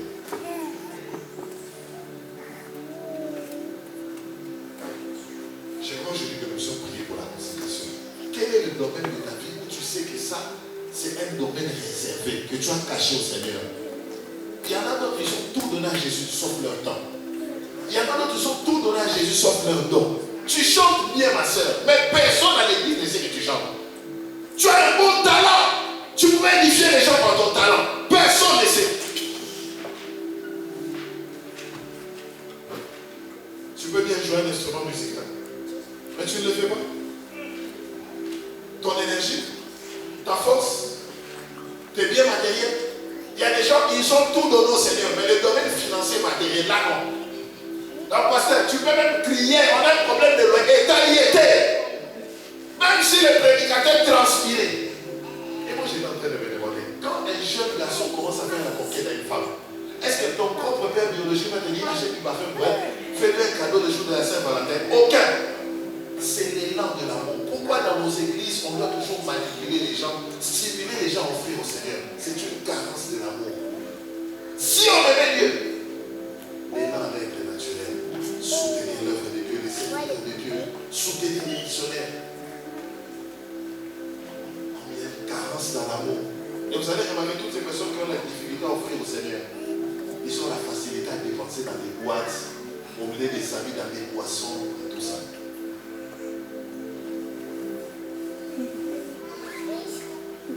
Je vous rappelle, il n'y a aucune relation entre l'amour de Dieu et la provision de Dieu.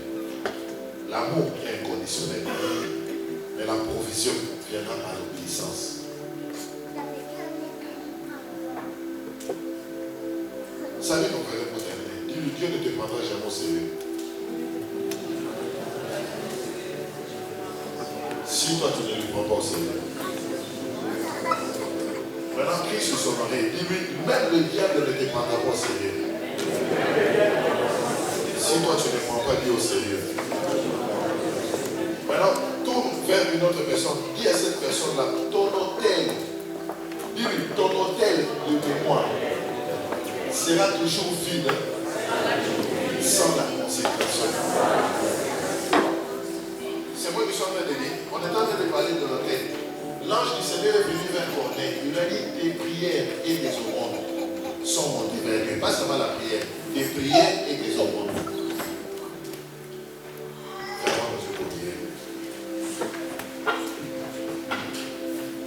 Merci le Seigneur pour le message que tu viens d'entendre. Et l'Esprit du Seigneur te parle sur le domaine de ta vie où tu dois consacrer au Seigneur. Peut-être que c'est le temps, c'est l'argent, c'est les richesses, les biens matériels. Peut-être que c'est ton don, ton talent. Peut-être que c'est ta voix que tu as toujours privée au Seigneur. Tu es souvent distrait, tu es à l'aise devant la télé, mais tu es mal à l'aise dans la présence de Dieu. Tu es à l'aise quand tu es sur Internet, mais jamais à l'aise devant la parole. Dis au Seigneur, aujourd'hui je me consacre à toi. Je vais t'apporter tous les domaines réservés de ma vie. Fais un acte initial de consécration. Apporte-lui les domaines réservés de ta vie. Dans le nom de Jésus. Prions. Prions. Prions.